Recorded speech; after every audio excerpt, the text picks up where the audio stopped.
مساء الخير على الجميع. أنا بحب أقول للناس اللي بتقول عادل المشوخي يشرب شاي بالياسمين، بحب أقول لهم إنه الزعيم لا بحب الشاي ولا بحب الياسمين. وبحب أقول للناس اللي بتستفسر كيف عادل المشوخي بيحكي عن شركة جوال، شركة وطنية محترمة، وكيف عادل المشوخي بيقبل اعتذار شركة جوال، بحب أقول لهم إنه الإجابة على هدول السؤالين هتكون لاحقا وليس الآن، لأن الإجابة عليهم الآن لا يصالحكم ولا يصالحي. وبحب أقول للجميع اللي بده يتأكد إنه عادل المشوخي اتنازل لشركة جوال أو لا، بإمكانه الذهاب للنيابة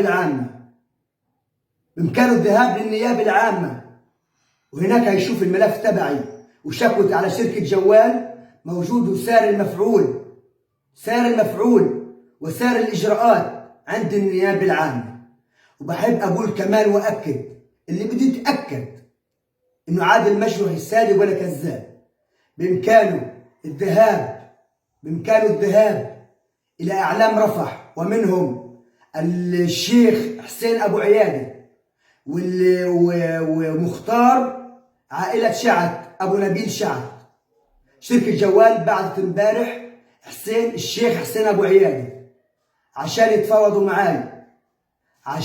يتفاوضوا معاي هل أقبل الجلوس معاهم على جلسة المفاوضات أم لا. واليوم بعثوا أبو نبيل شعث مختار عائلة شعث هل أقبل على التفاوض معهم أم لا. ولكني رفضت وقلت بيني وبين شركة جوال القانون.